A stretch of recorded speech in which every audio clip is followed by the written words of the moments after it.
परंतु हम आज आप लोगों को वफादारी से बता देना चाहते हैं, जब तक हम लोग हैं, हम राजनीति में हैं, हम इस कांग्रेस पार्टी का दामन थाम करके काम करेंगे। और ये सियासत बड़ी बेवफा है, अपनों को ही धोखा देना सिखा देती है। और हम नेताओं के खिलाफ ऐसी अफवाहें चलती रहती है, परंतु हम आज आप लोगों को वफादारी से बता देना चाहते हैं, राजनीति में वफादारी के वादे तोड़ देने के लिए ही किए जाते हैं। जब तक हम लोग हैं, हम राजनीति में हैं, हम इस कांग्रेस पार्टी का दामन थाम करके काम करेंगे। और जनता के बीच जाकर पार्टी से वफादारी का दम भरते ये बद्रीनाथ के विधायक राजेंद्र भंडारी हैं। जब तक हम लोग हैं, हम राजनीति में हैं, हम इस कांग्रेस पार्टी का दामन थाम करके काम करेंगे। और तुम लोगों को भी इनके बातों का करारा जवाब देना चाहिए। कांग्रेस पार्टी से उम्र भर साथ निभाने का वादा किया और 2 दिन में ही वादा तोड़ दिया। इसलिए मैंने एक समर्पित कार्यकर्ता के रूप में भारतीय जनता पार्टी में शामिल होने का निर्णय लिया है और मैं आज इस परिवार में विधिवत शामिल हुआ हूँ। वादा था पार्टी छोड़कर न जाने का, वादा था वफादारी से साथ निभाने का, वादा सियासी था तो टूट गया। जब तक हम लोग हैं, हम राजनीति में हैं, हम इस कांग्रेस पार्टी का दामन थाम करके काम करेंगे। आजकल अखबारों में चल रहा, सोशल मीडिया में चल रहा है कि राजू भंडारी बीजेपी में शामिल हो गया है। कोई कह रहा हो गया है, कोई कह रहा होने वाला है, कोई कह रहा वो भी हो रहा है, उसकी पत्नी भी हो रही है। पहले पत्नी जाएगी, फिर राजू भंडारी जाएगा। ये चलता रहता है अफवाहें। हम नेता हैं और हम नेताओं के खिलाफ ऐसी अफवाहें चलती रहती है, परंतु हम आज आप लोगों को वफादारी से बता देना चाहते हैं, जब तक हम लोग हैं, हम राजनीति में हैं, हम इस कांग्रेस पार्टी का दामन थाम करके काम करेंगे। और तुम लोगों को भी इनके बातों का करारा जवाब देना चाहिए।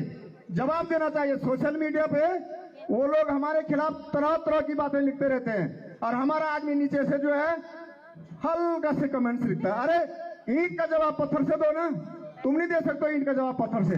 जो कार्रवाई होगी तो उनके खिलाफ भी होगी, हमारे खिलाफ भी होगी, परंतु इसका मतलब ये थोड़ी कि वो कुछ भी बोल दें और तुम्हारे लिए जो है कुछ भी कहने के लिए तुम डर जाएंगे, यार हमारा क्या हो। अरे हमारा क्या हो रहा है? हम भी तो मोदी जी के खिलाफ बोल रहे हैं, हम भी तो सरकार के खिलाफ बोल रहे हैं, हम भी तो धामी जी के खिलाफ बोल रहे हैं। कौन सा ऐसा दिन है जिस दिन हम खिलाफत नहीं करते हैं, बगावत नहीं करते हैं? हम तो आदरणीय प्रधानमंत्री नरेंद्र मोदी जी के यशस्वी नेतृत्व एवं उनकी गरीब कल्याण नीतियों में काफी प्रभावित हूँ।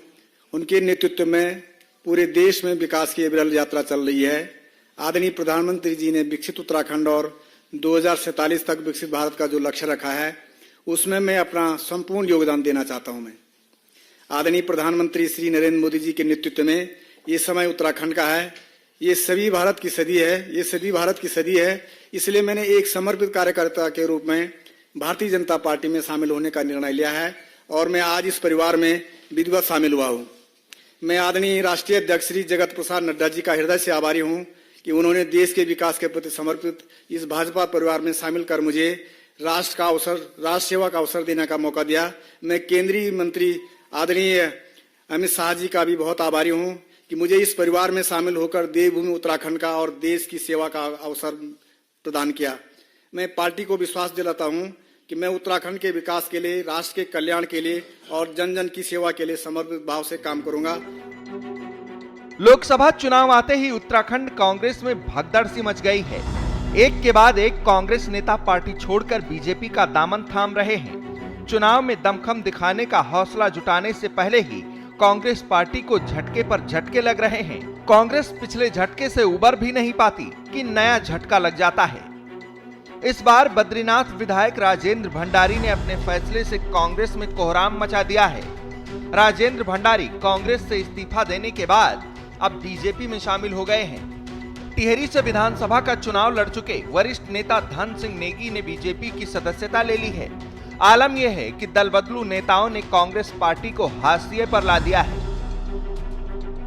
निश्चित रूप से मोदी जी के जो सपने हैं, एक मजबूत भारत का निर्माण करना, और उनका जो नेतृत्व क्षमता है, उससे प्रभावित होकर के मैं भारतीय जनता पार्टी में सम्मिलित हुआ हूँ।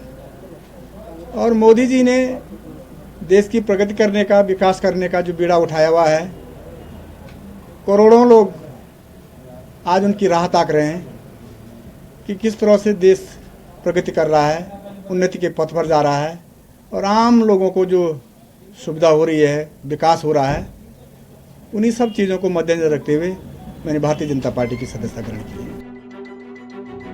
रविवार को कांग्रेस को दो बड़े झटके लगे जब धन सिंह नेगी और राजेंद्र भंडारी ने हाथ का साथ छोड़कर कमल के साथ जाने का फैसला कर लिया।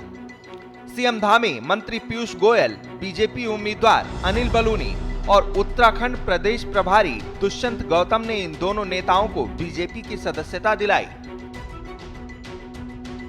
राजेंद्र भंडारी जी, जिनके बारे में अभी अनिल जी ने बताया, एक लंबा उनका राजनीतिक कैरियर है।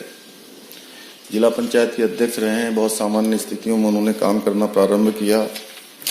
लगातार 3 बार विधानसभा में और उत्तराखंड सरकार में कैबिनेट मंत्री के दायित्व में भी आपने काम किया है। आज भारतीय जनता पार्टी में शामिल हो रहे हैं। लोकसभा चुनाव से पहले बीजेपी ने उत्तराखंड में बड़े स्तर पर सदस्यता अभियान शुरू किया है। बीजेपी की इस चुनावी रणनीति ने कांग्रेस की कमर तोड़कर रख दी है।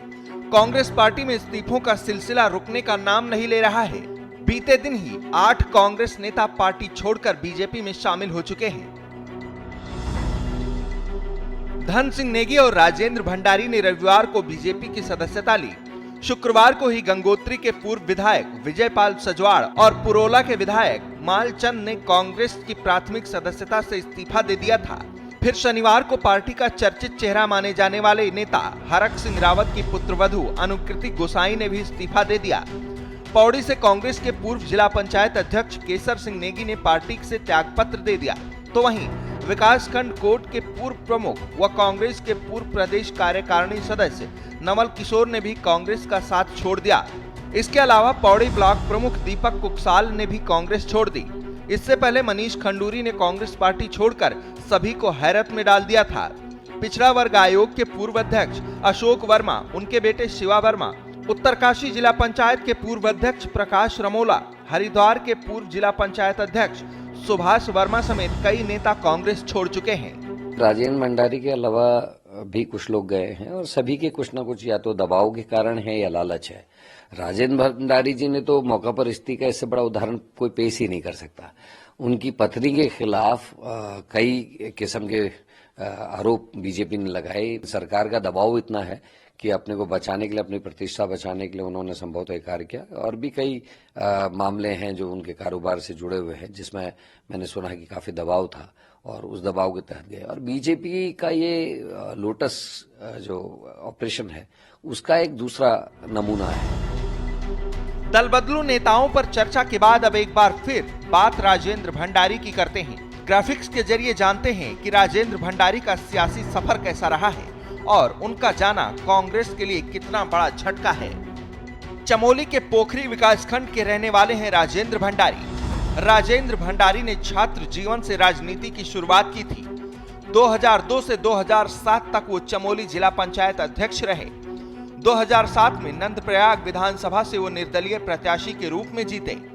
बीजेपी की खंडूरी सरकार में 2012 तक खेल मंत्री रहे। 2012 में उन्होंने बीजेपी छोड़कर कांग्रेस का दामन थामा। बद्रीनाथ विधानसभा से विधायक निर्वाचित हुए। हरीश रावत सरकार में 3 महीने तक कृषि मंत्री रहे। 2017 में राजेंद्र भंडारी ने महेंद्र भट्ट को चुनाव हराया। 2022 में एक बार फिर बद्रीनाथ से कांग्रेस विधायक बने। लोकसभा चुनाव से पहले 3 बार के विधायक राजेंद्र भंडारी ने कांग्रेस छोड़कर बीजेपी से नाता जोड़ लिया है। उन्होंने बीजेपी में शामिल होने से पहले विधानसभा की सदस्यता से इस्तीफा दे दिया। विधानसभा अध्यक्ष ऋतु खंडूरी भूषण ने उनका इस्तीफा स्वीकार कर लिया। निर्वाचन आयोग को इस संबंध में सूचित कर दिया गया है। ये समय उत्तराखंड का है, ये सभी भारत की सदी है, ये सभी भारत की सदी है। इसलिए मैंने एक समर्पित कार्यकर्ता के रूप में भारतीय जनता पार्टी में शामिल होने का निर्णय लिया है और मैं आज इस परिवार में विधिवत शामिल हुआ हूँ। राजेंद्र भंडारी के कांग्रेस से इस्तीफे के साथ ही गढ़वाल कांग्रेस मुक्त हो गया है। गढ़वाल संसदीय क्षेत्र की 14 विधानसभा सीटों में से सिर्फ एक बद्रीनाथ सीट ही कांग्रेस के पास थी। अब कांग्रेस विधायक के इस्तीफे के साथ ही कांग्रेस का गढ़वाल से सफाया हो चुका है। सिर्फ गढ़वाल ही नहीं बल्कि सभी 5 सीटों पर बीजेपी ने सदस्यता अभियान चलाया है। कांग्रेस समेत अन्य विपक्षी दलों से 12,000 से ज्यादा नेता बीजेपी में शामिल हो चुके हैं। पार्टी नेताओं का यह भी दावा है कि आने वाले समय में कई और बड़े नेता बीजेपी में शामिल होने वाले हैं। उत्तराखंड में बीजेपी जीत की हैट्रिक के साथ तीसरी बार कमल खिलाने के लिए तैयार है। कांग्रेस में फूट डालकर बीजेपी मैदान अपने नाम करना चाहती है, जिसकी वजह से कांग्रेस बैकफुट पर नजर आ रही है। मौजूदा हालातों को देखकर यही लगता है कि कांग्रेस चुनावी मैदान में दांव पेच आजमाने से पहले ही बीजेपी की पटखनी से चारों खाने चित हो गई है। श्रेष्ठ उत्तराखंड पर खबरों से जुड़े रहने के लिए चैनल को सब्सक्राइब करें, बेल आइकन दबाएं और देखते रहें श्रेष्ठ उत्तराखंड।